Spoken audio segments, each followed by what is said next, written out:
Praise the Lord. सुनाई दे रहे हैं? Yes, uncle. Praise the Lord. Yeah. How are you all? Are you all good? Nice? Good, So, uncle. good, everybody. Thank you, Manchana, for the message. Partially, I heard it. You know, we had another meeting. हम एक meeting में था, इस कारण से पूरा नहीं सुन पाया. प्रभु आप सबों को आशीष दे. मैं जल्दी ज्यादा समय नहीं लूंगा. रोमन्स की स्टडी में हम आगे बढ़ाएंगे. तो थोड़ा सा समझ में आ रहे हैं या बोरिंग लग रहे हैं? कैसे हैं? कितने लोगों को ठीक लग रहे हैं रोमन्स की स्टडी? कुछ नए चीज मैं आपको आज थोड़ा सा क्वेश्चन आंसर्स के लिए टाइम दूंगा करके पिछले हफ्ते बताए थे. तो आपने जो रोमन स्टडीज से सीखा हुआ कोई भी एक चीज बताना है. Just one new thing. पहले मेरे को ये नहीं मालूम था. मैं इस स्टडी के बाद में मुझे ये मालूम पड़ा, मुझे अच्छा लगा. कोई जरूरी नहीं कि वो बिल्कुल 100% सही हो, कुछ नहीं है. But something that as you know आपकी माइंड में आया, मुझे ठीक लगा. तो हम किससे शुरुआत करेंगे? तो अलन टोपी लेके बैठा है, तो इसलिए अलन से शुरुआत करेंगे. अलन भाई आप बताइए, what is just one thing. लंबा नहीं बोलना है कि one thing. Uncle, I learned that we are saved through His grace. That first I had one doubt, Uncle. Like in Romans first chapter, first two chapters, if you read, it's written like God will judge you according to your works and everything. And then last class you took that God does not judge you according to your works, but it is by His grace that you have been saved. So that thing I learned. Yeah. Yes, I will talk about that later. और जो doubt था आपने पूछा, उस पर अपन बात करेंगे. Very good, आपने बहुत अच्छा बोला. Who is the next one going to talk? Christina कुछ बोलने जा रहे हैं. क्रिस्टीना,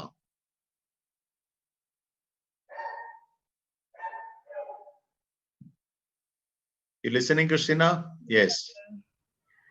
मुझे ये चीज थोड़ा नया, मतलब पहले से पता था, बट ज्यादा मुझे इस चीज को फील हुआ कि दो I am a Sinner but I am saved.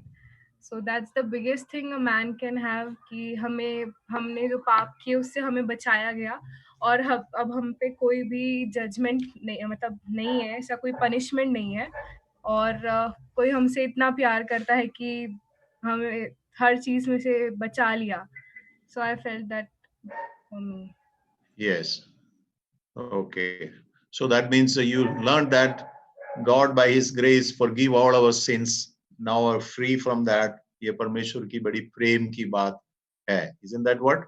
यही है? Okay. Yes, uncle. Okay. Who wants to say something more? क्या और सीखा है? Ansh, you want to say anything that with our discussion studied? Anything? Any just one thing?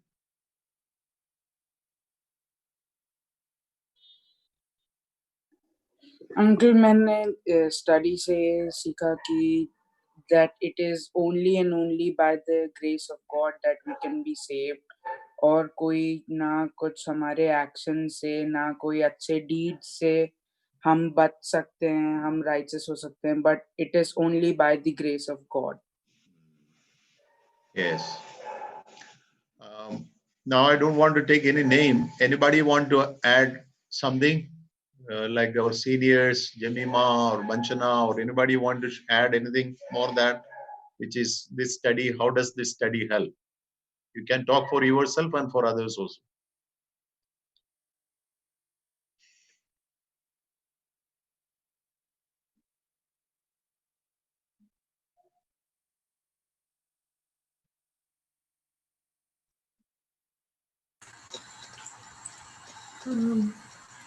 Uncle, by this study, I understood about that word righteousness, what it does exactly mean, and what role it plays in our life.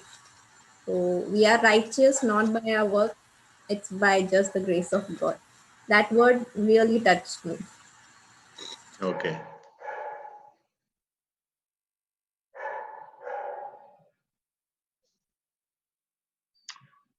Okay. Now you can of course all right.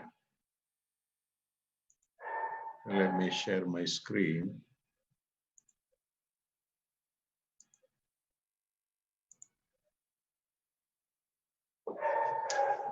Okay.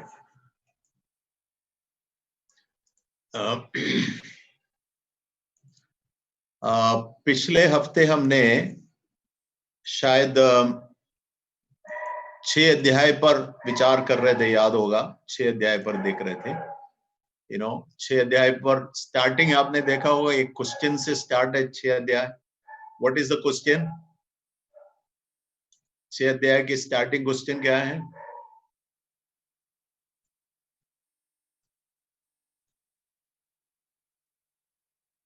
छह अध्याय का एक question से शुरुआत है ना, 6 अध्याय। What shall we say to them? Shall we continue to sin that grace may abound? Okay, तो इसका आंसर क्या कौन बोलेंगे? तो ये पूछ रहे हैं Paul, if grace, you all said about grace, everybody is happy, then shall we continue in sin? If by the grace of God all our sins are being forgiven, and if we commit sin, God forgives our sin, does that mean that we continue in sin? उसका answer क्या होगा? Verse 2 में दिया है ना, verse 2, what is answer? No. No. Certainly not. How shall we who die to sin live any longer in it? Okay, so chapter 6 is giving the answer to that question, which question? Can a believer continue to sin because of God's grace our sins have been forgiven? What about if we continue sin? Should we continue in sin or not? यही question का answer है। Answer क्या है? We cannot. Then how can we live a life without sin? हम पाप की बिना कैसे रहेंगे? क्या हम मसीह होने के कारण से, मसीह विश्वास में आने के कारण से क्या हमने कोई पाप नहीं किया? आप में से कौन हाथ उठा कर बताएंगे मैंने यीशु मसीह में आने के बाद, यीशु मसीह को ग्रहण करने के बाद मैंने कोई पाप नहीं किया? कौन बोलेगा? वो कोई बोलेगा? Anybody? Yes or no? Nobody want to say that. हम लोग सब, हमारे जीवन में बहुत सारे काम कम हो गया। तो क्वेश्चन यहाँ यही है कि हम लोग विश्वास में आने के बाद, हम यीशु को ग्रहण किया, उनके अनुग्रह से हमारी पाप की क्षमा हो गया, तो आगे क्या होगा? ये आगे का लाइफ जो है, जिसको हम कहते हैं new life, a new life. तो अभी पुराना लाइफ को हम क्या बोलेंगे? Old life. तो now this new life is a new life, old life की बाद में, जीसस में हम आने के बाद में, वी एक्सेप्ट जीसस, और जीसस को एक्सेप्ट करने के बाद में एक नया लाइफ में हो गया, old and new, old and new. ठीक है ना? ओल्ड लाइफ क्या था? ओल्ड लाइफ वाज पाप का जिंदगी था, old life was bad, but now this new life. तो क्वेश्चन इज, न्यू लाइफ में हम कोई गलत नहीं करेगा क्या? We won't do any new life. So chapter 6, 7, 8, ये next 3 chapter, ये 6 अध्याय पिछले हमने देखा था, chapter 6, chapter 7, chapter 8, these 3 chapters are talking about the new life. We call the road map to this new life. This new life का road map है, मतलब how are we walking in a new life? You follow that? What do we say? Chapter 6, 7 and 8 talking about new life. So we are in a new life, and how can we live in a new life? Last week I said chapter 6 talking about freedom from sin. इस अध्याय में अगर आपने 6 अध्याय में पढ़ा तो बार बार बोलते हैं slavery of sin and slavery of righteousness. दो चीज बता रहे हैं. One is slave to sin and the other is slave to righteousness. Slave to sin was the old life. New life is slave to righteousness, or there are two words used. Either it is slave to righteousness or slave to God. You know, here it is saying one is slave to God or slave to righteousness. In chapter 6 verse 15 says slave to righteousness, and 6:19 to 22, if you read it, we read that we are slave to God. If you have a Bible, open the Bible and read chapter 6 verse 19 to 23. 6:19 to 23. Somebody read. Anybody wants to read? I speak in human terms because of the weakness of your flesh, for just as you present your members as slaves of uncleanness and lawlessness, leading to more lawlessness, so now present your member as slave of righteousness of holiness. For when you were slave of sin, you were free in regards of to righteousness. What's the fruit did you have them in the things of which you are now ashamed? For the end of those things is death. Okay, आगे पढ़िए पूरा. But now having been set free from sin and having become slaves of God, you have your fruit to holiness and the end everlasting life. For the wages of sin is death, but the gift of the God is eternal life in Christ Jesus our Lord. Okay. So last week I said to memorize verse 23. Anybody has done that? Is anybody memorized verse 23? No. It says, let's all together try to memorize it. Can you try to memorize? For the wages of sin is death, but the gift of God is eternal life in Christ Jesus our Lord. क्या लिखा है? For the wages of sin is death, but the gift of God is eternal life in Christ Jesus our Lord. कौन बोलेंगे? Anybody want to say that? For the wages of sin is death, but the gift of God is eternal life in Christ Jesus our Lord. Okay. So thank you, Maina. Very good. So आपने इस आयतों में पढ़ा, बार बार वो बोला, you were in your old life slave to sin, पाप की गुलाम. अभी कह रहे हैं आप जो है पाप की गुलाम नहीं है, आप किसकी गुलाम है? परमेश्वर की गुलाम है. लिखा है ना वर्स 22 में, now you are slave of God. पहले कौन किसकी गुलाम था? पाप की गुलाम था. अभी किसकी गुलाम है? आप अभी किसकी गुलाम है? परमेश्वर की गुलाम है. गुलाम का अर्थ मालूम है? Slave. Do you know what means slave? Slave means you don't do what you really want. Master is asking you to do, that is what you do. No, master जो कहेगा वही करेगा. वो वही है slave. मतलब अभी तो गुलाम नहीं है, पुराने समय पर गुलाम होते थे. तो किसी के भी घर में, फिर भी हम बोलते हैं ना, बार बार घर में बोलते हैं, अरे मैं किसी का गुलाम नहीं है. मतलब क्या है? मैं तो आपकी इच्छा से, मेरा कोई स्वतंत्रता नहीं है आपकी. तो हम लोग पहले पाप का गुलाम था. जो यीशु मसीह हमको स्वतंत्र करने के पहले हम पाप का गुलाम. तो पाप का गुलाम मतलब क्या है? हमारी इच्छा पर कुछ नहीं चलते हैं. पाप जो चाहते हैं वो हम करते थे. ठीक है ना? हम जो भी करते थे, पाप जो चाहते थे वो करते थे. ये बड़ा मुश्किल वाली काम था. लेकिन अभी जो है, यीशु मसीह ने मुझे अपने अनुग्रह से, अभी आप लोगों ने बोला ना, by the grace of God we got forgiveness. हमारे पास क्या क्या चीजें मिला? फॉरगिवनेस मिला, जस्टिफिकेशन मिला, रिकंसिलिएशन मिला, सैंक्टिफिकेशन मिला. सब चीजें मिला. जो मेरी उद्धार के संबंधित सब चीजें जो है मसीह में मुझे मिला है. आप समझ रहे हैं ना? जीसस के द्वारा से हमको ये सब कुछ मिला. ये नया लाइफ है. पुराने लाइफ पाप की गुलाम. तो उसका मतलब पाप जो चाहते हैं, गलत काम चाहते हैं. तो पाप की गुलाम का अर्थ है, व्हेन यू से पाप का गुलाम का अर्थ है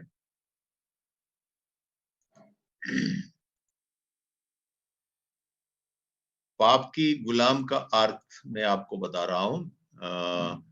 अर्थ क्या होती है इसको थोड़ा सा समझना है। 6 अध्याय में ही देखेंगे अपन।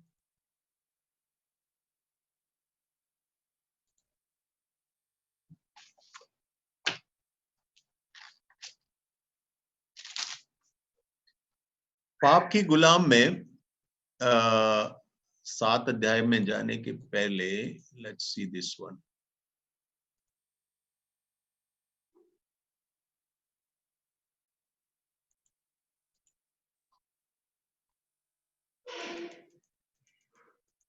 ओके 7 को ही पढ़ना पड़ेगा आपको, तभी तो आप मिलेगा। आप 7 अध्याय में आइए, फिर हम इसको वापस आ जाएंगे।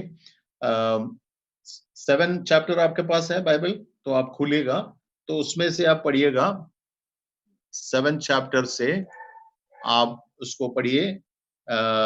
वर्स 19 से 22 तक पढ़िएगा, 23 तक पढ़िएगा, 19 to 23। इसको थोड़ा सा समझने में कठिन लग रहा है, लेकिन जल्दी ठीक में आ जाएगा। 19 to chapter 7, 19 to 22।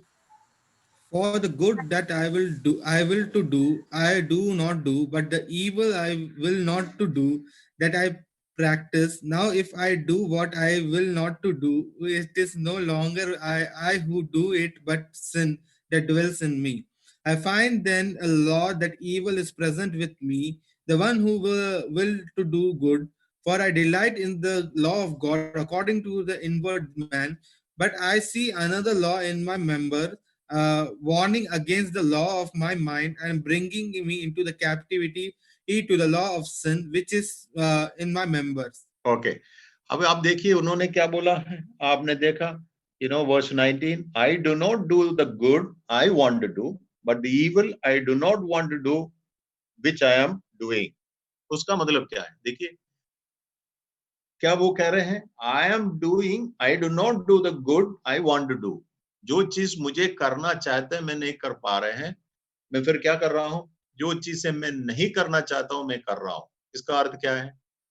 वो है स्लेवरी टू सिन। मतलब हम मेरे दिमाग के अनुसार मैं कई चीजें करना नहीं चाहते। दिमाग के अनुसार इसका मतलब है मैं बोलेंगे मैं परमेश्वर का वचन पढ़ते हैं, बाइबल में ऐसा लिखा है। फॉर एग्जाम्पल मैं बोलते हैं कि झूठ बोलना गलत है। क्यों? मेरे को मालूम है वो, हाँ मैंने संडे स्कूल में पढ़ा, मैंने कई जगह पर पढ़ा, मैं कई जगह से बाइबल बार बार पढ़ा, तो झूठ बोलना गलत है, ठीक है ना। तो मुझे मालूम है वो, मेरे माइंड, तो मैं फिर क्या बोलूं, मैं झूठ बोलना मुझे अच्छा नहीं लग रहा है। लेकिन एक मौका जैसे आ गया, मैंने झूठ बोल रहे हैं, तो मेरे माइंड में तो झूठ बोलना गलत है, मैंने संडे स्कूल में पढ़ा या बाइबल से पढ़ा, लेकिन मैं क्या कर रहा हूं, मैं एक मौके पर झूठ बोल रहा हूं। इसी चीज को मैं कह रहा हूं, मैं उस पाप की बंधन में है, पाप की स्लेव में है, ठीक है। तो ये एक बात हो गया। दूसरी बात में भी ऐसी हो रहे हैं, ठीक है। तीसरी में भी ऐसे हो रहे हैं। स्लेव क्या होती है, बार बार जो है मास्टर जो कह रहे हैं वही करते रहेंगे, आपके पास कोई स्वतंत्रता नहीं है, जो बोलते रहेंगे वही करते रहेंगे। आपकी इच्छा तो नहीं है, फिर भी आप करते रहेंगे। ऐसी परिस्थिति को हम कहते हैं एक व्यक्ति पाप की गुलाम है। एक बार पाप किया, वो नहीं गुलाम की बात बोल रहे हैं। गुलाम कौन है बोल रहे हैं, मैं तो अच्छा कर भी नहीं पा रहा, मैं ठीक ही नहीं कर पा रहा, माइंड में तो करने के लिए इच्छा है, लेकिन मैं गलत करते ही जा रहे हैं। उस परिस्थिति को क्या कहते हैं, मैं पाप की गुलाम है। लेकिन परमेश्वर ने मुझे स्वतंत्र दिया, इसका मतलब क्या है, उस गुलामी से यीशु मसीह ने मुझे फ्री कर दिया, उसमें से मुझे बाहर लेके आए। तो वही कह रहे हैं, इस 7 अध्याय की शुरुआत से लेके अगर आपने पढ़ लिया तो उसमें बोलते हैं कि यीशु मसीह ने मुझे स्वतंत्र किया है, ठीक है ना। अब फिर वापस आना है आपको 6 अध्याय में। मैं केवल गुलाम की बात समझाने के लिए आपको उसमें लेके आया। अब क्वेश्चन हमने 6 अध्याय की शुरुआत में बोला, shall I continue in sin? No, because we live with Christ. तो उस गुलामी से परमेश्वर ने मुझे बचा के उनकी गुलामी में लेके आया। अब मैं किसी और का गुलाम है। किसकी गुलाम है? यीशु मसीह का गुलाम है, परमेश्वर का गुलाम है, राइचसनेस की गुलाम है। ये शब्द सब यहाँ इस्तेमाल किया। तो चेंज क्या हुआ? मैं पाप की गुलाम था, तो फिर क्राइस्ट गॉड राइचसनेस की गुलाम हो गया। यहाँ लिखा है ना, अपने 2-3 पद पढ़े थे। 22 में बोला we become slaves of God. पहले हमने बोला we became righteousness, slave to righteousness, we become slave to Christ. इसका मतलब क्या है? जब मैं मसीह का गुलाम बन गया तो किसकी बात सुनेंगे? पाप की बात नहीं सुनेंगे। जो पाप बोलते हैं कि पाप करो, वो नहीं है।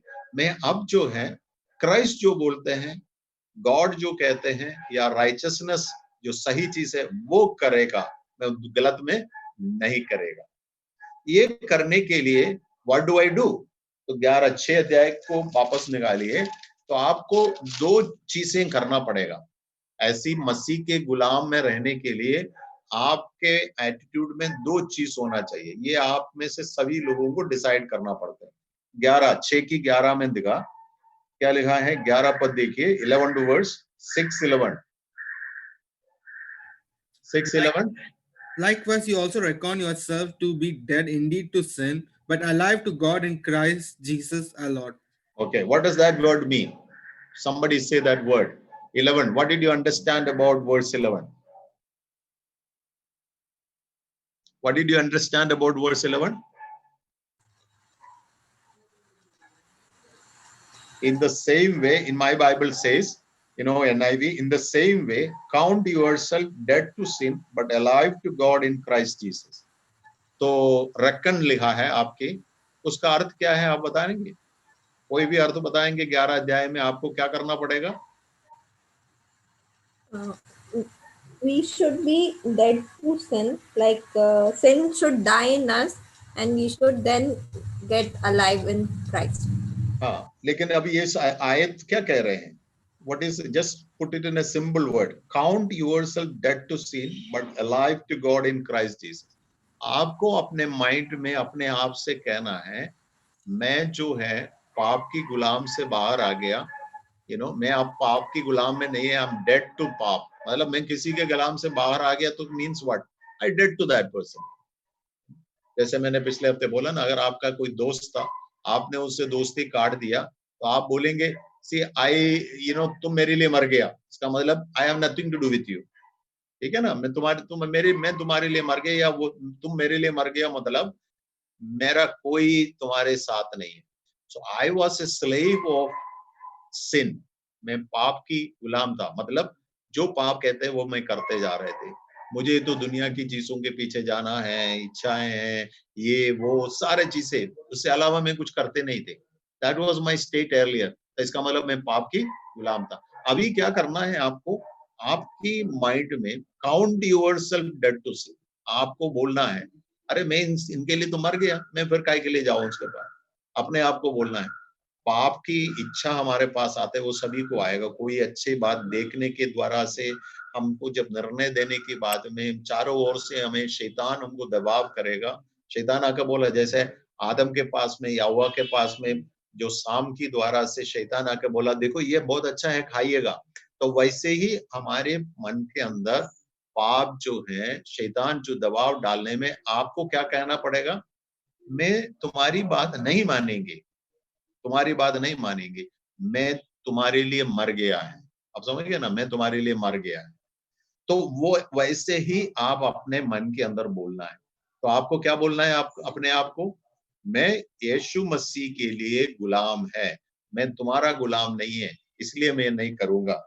ये चीज हमको बोलना पड़े। सच में वो हुआ, ऐसा अपन बेकार नहीं बोल रहे, हमारे साथ ऐसे हुआ। लेकिन शैतान हमेशा आके हमको बताते रहेंगे, भाई तुम करो करो करो।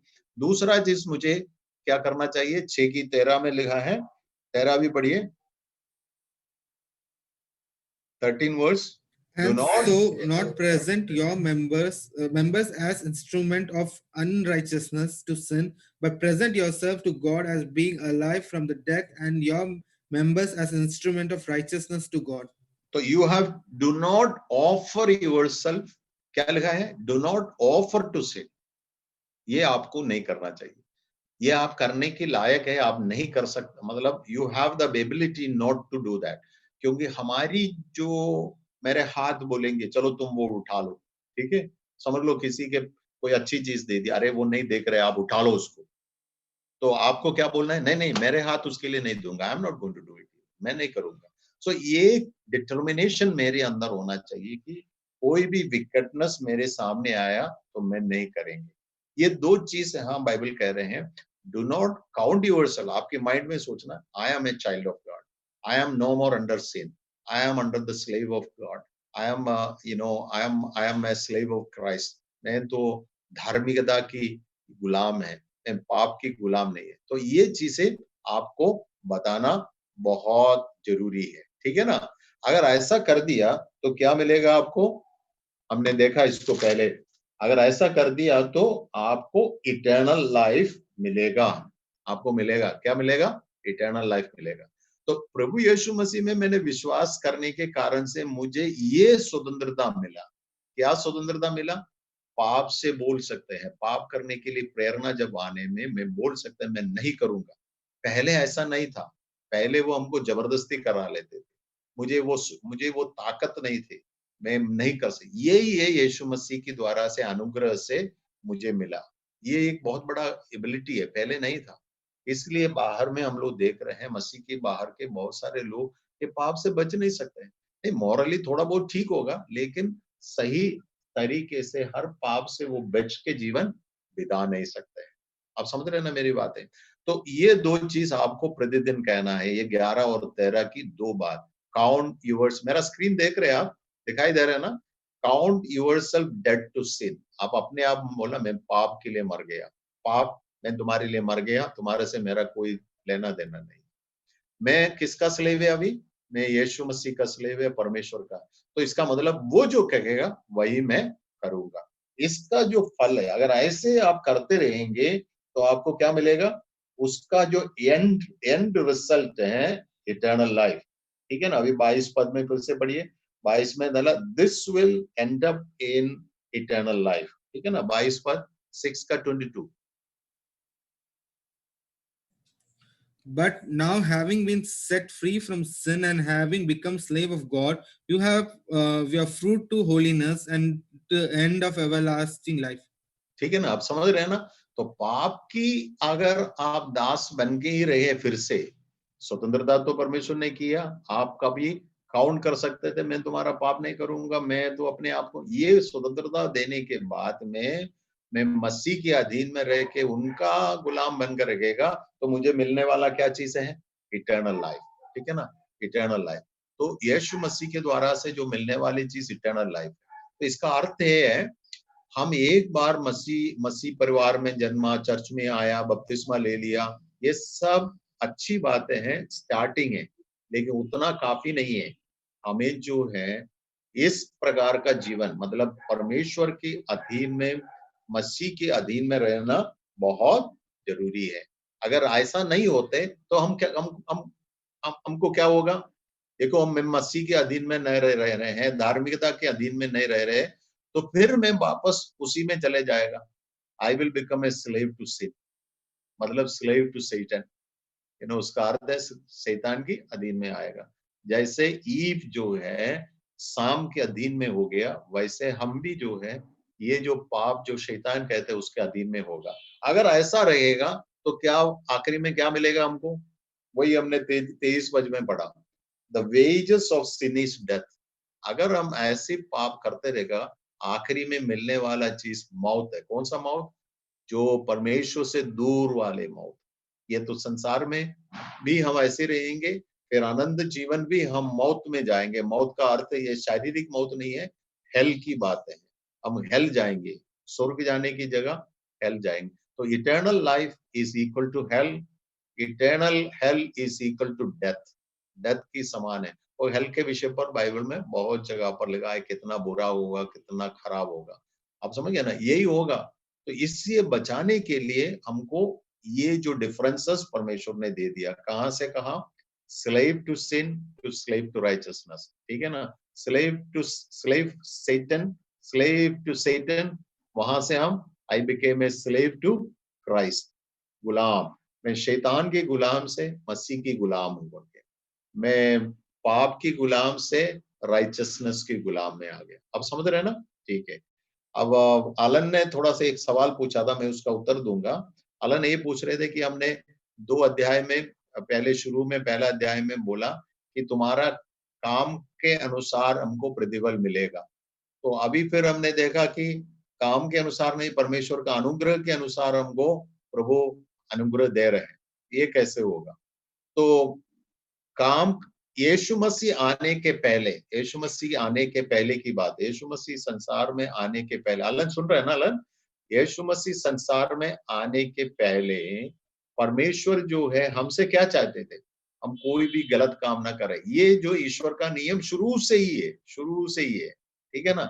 आदम से भी क्या परमेश्वर ने बोला? तुम कोई गलत काम नहीं करना, मैंने जो बोला वैसे करते रहो। उसने गलत किया, उसका दंड पाया। और आदम की बेटा जो है उन्होंने क्या किया? उन्होंने भी ऐसा किया। काइन और हैबेल के बारे में हम लोग रहे, उन्होंने गलत किया, दंड पाया। तो परमेश्वर का नियम है कि पाप करेगा तो दंड होगा, पाप करेगा। इसलिए पहला अध्याय में हम पढ़ रहे हैं कि आप सही काम करें, अच्छे काम करें तो ठीक होगा। हाँ, क्या मनुष्य ऐसा कर सकते हैं? मनुष्य कर सकते हैं, मेरा जो कॉन्शियस के आधार पर। लेकिन मनुष्य हमेशा जो है गलत करना कोशिश करते हैं, गलत की तरफ से जाते हैं। इसलिए मैं बोल रहा पाप की अधीन में है।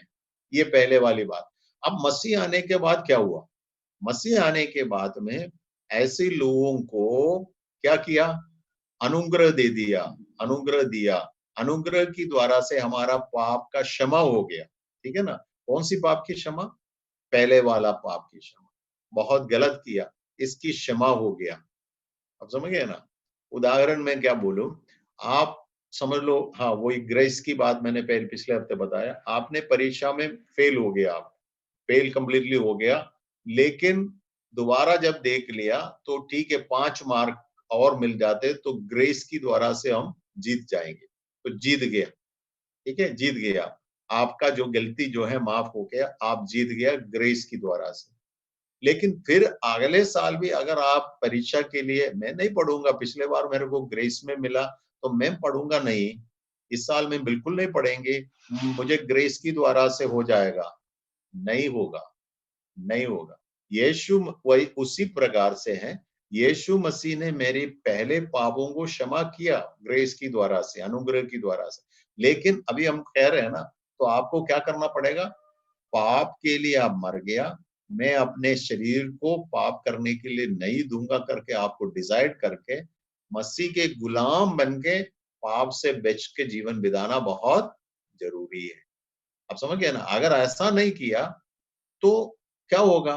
वही पुरानी जैसे, आप पाप का मृत्यु, पाप की मजदूरी मृत्यु, पाप की मजदूरी मृत्यु। तो इसका मतलब मसीह आने के बाद में भी हमको अच्छे काम करना पड़ेगा, ठीक काम करना पड़ेगा। लेकिन फर्क यही है, मेरी पहले वाला पाप मसीह के द्वारा से क्षमा हो गया, आगे के पाप से बचने के लिए परमेश्वर मुझे सहायता करते हैं। तो पाप से बचकर रहना बहुत जरूरी है। अभी भी बाइबल जो है पाप करने के लिए अनुमति नहीं देती है।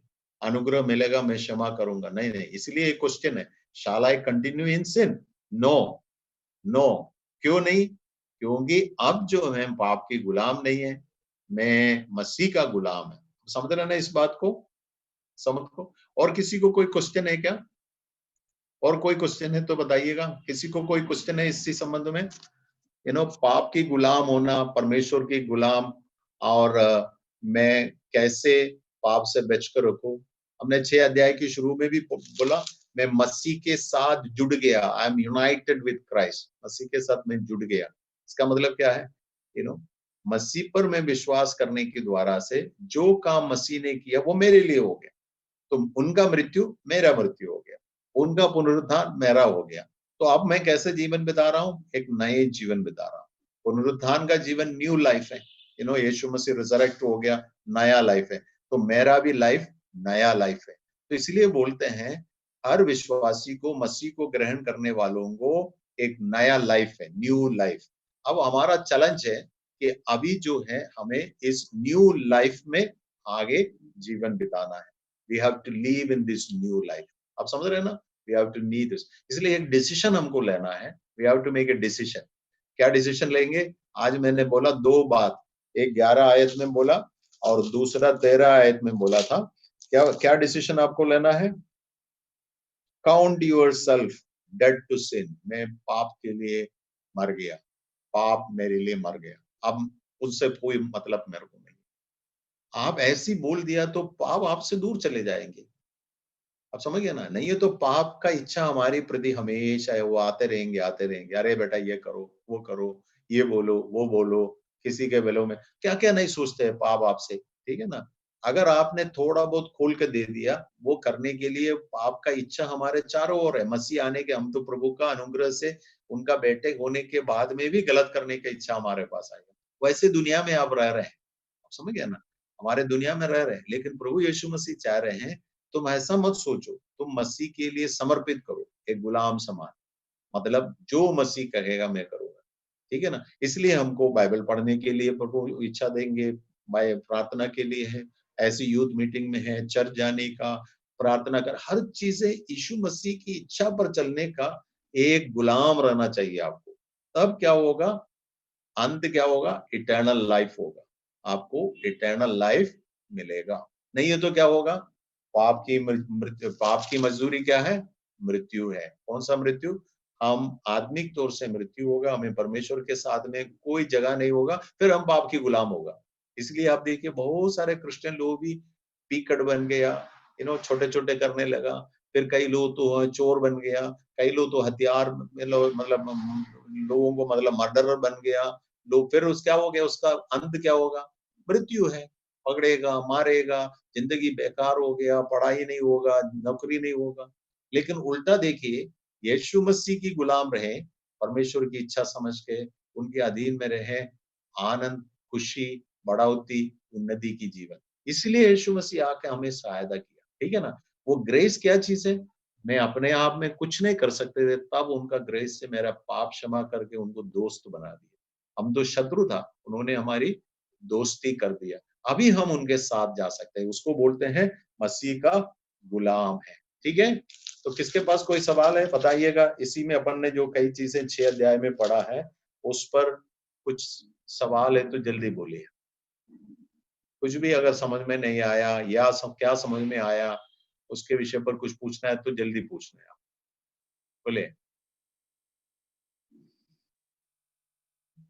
मतलब तुम लोगों को कुछ भी समझ में नहीं आ रहा है, इसलिए सवाल नहीं पूछ रहे, सब वीडियो बंद करके आराम से लेटा है ना? सुन रहे हैं या मैं खुद अकेले सुन रहे हैं? नींद आ रहे हैं? रिया तो बहुत अच्छे से हंसा है, बाकी लोग कहाँ हंस रहे बताओ भाई, थोड़ा तो खोल दो। No, we're listening. We're listening. We are Yes, listening, uncle. all of you, come on, come up with some questions then. Do you understand this? We talked about slave to sin and slave to righteousness or slave to God. पाप की गुलाम या मसीह की गुलाम। आप किसकी गुलाम है? आप I किसकी have Ghulam? one question. Slave of uncle. God. We are slave of God. तो मुझे क्या करना पड़ेगा अगर slave of God है तो? What do I have to do if I am a slave to God? Slave for God. Come on. What do I have to do? Be obedient towards him. Yes, whatever he says, I have to do it. He is the master, He is the master. If you are a slave to sin, what will you do? Whatever the sin says, पाप क्या बोलेगा आपको? अच्छा करने के लिए बोला, गलत करने के लिए बोला? पाप क्या बोला? पाप मतलब शैतान, वो क्या करेगा? गलत बोलेगा, गलत करने के लिए बोलेगा। आप समझ गए ना? अगर आप बार बार गलत करते जा रहे हैं तो आप पाप की गुलाम है, शैतान का गुलाम। उसका आखिरी में क्या मिलेगा? क्या मिलेगा आपको? पाप की मजदूरी मृत्यु। ये कौन सा मृत्यु है मालूम है? आत्मिक मृत्यु है, हेल। हेल में क्या मिलेगा आपको मालूम है? प्रकाशित वाक्य मिला, हेल में क्या मिलेगा? वहां हमेशा के लिए आग के समान है, आप बचेगा नहीं। मनुष्य के लिए जो आत्मा है, हम आत्मा में कुछ नहीं कर सकते। वो आत्मा या परमेश्वर के पास में जा सकते हैं, नहीं तो शैतान के पास में। इसमें से तीसरा एक जगह ही नहीं। तो इसलिए ये प्रभु का रास्ता हमारे लिए बहुत बहुत महत्वपूर्ण है, हम इसको छोड़ नहीं सकते हैं। तो कौन सवाल पूछेगा? एक दो सवाल मेरे को सुनना चाहते हैं। Somebody ask. Pastor Uncle, I have a question. Yes. The Bible would like use the term slave. Wouldn't that indicate like we have no slave whatsoever? Your voice is specific word. is not coming clear, Ria. Can you close to the mic and say? Can you say it again, Ria, please? Uncle, I write it in the chat. You will put it in the chat? Yes. Can you write on the chat? Yes. I will see that.